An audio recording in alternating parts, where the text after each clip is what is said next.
Foundations of Amateur Radio. There are questions that happen over and over again. In computing, they're called FAQs, or frequently asked questions. Here are some that happen in amateur radio. What radio should I buy? It depends on your budget. Where are you going to be using this radio? At home, in the car, in a park, on a mountain? Will you have power where you are? Will you be using HF, or will you be using VHF, UHF and above? Ask other amateurs around you, use their radios and have a play. What is the best antenna? The one that works. You can buy, build or borrow. Try out several ones. Trade off size, space, cost, functionality and simplicity. It can be as simple as a single piece of wire or as complex as a remote-controlled and adjustable multi-band antenna. When should I be trying to make a contact, or what is the best frequency to be on? The one that works. If you're tuning up and down the band and you hear nothing, and you've checked that the squelch isn't closed and your antenna is connected, change bands and have a look elsewhere. You might think that there are specific times for specific bands, but that just isn't true. There are too many variables to make a hard and fast rule.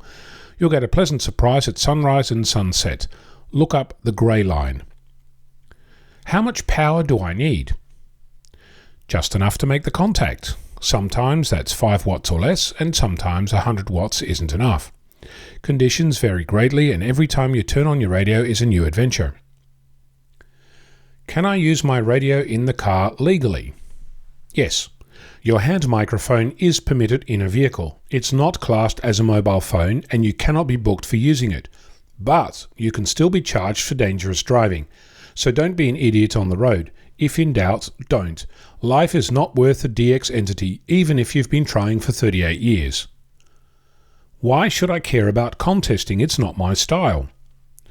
It exposes you to working on air in adverse situations. There is lots of activity, lots of interference, and making contacts can be hard, if you've never done it.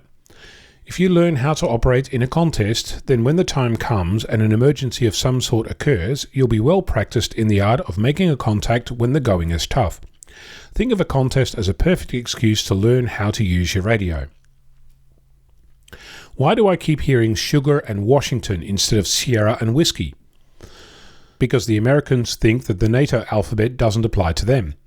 You'll find that some stations just cannot hear Sierra, but respond immediately to Sugar, which may tempt you to use that by default.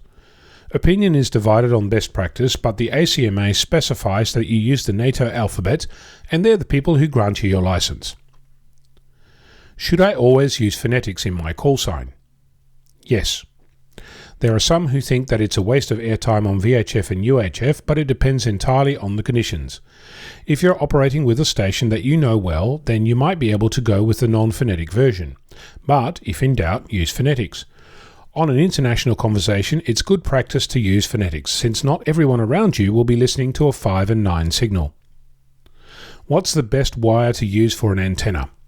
There are only 2 types of wire, cheap wire and free wire. When in doubt, go with the free wire. Should I upgrade my license? That depends entirely on why you're in amateur radio.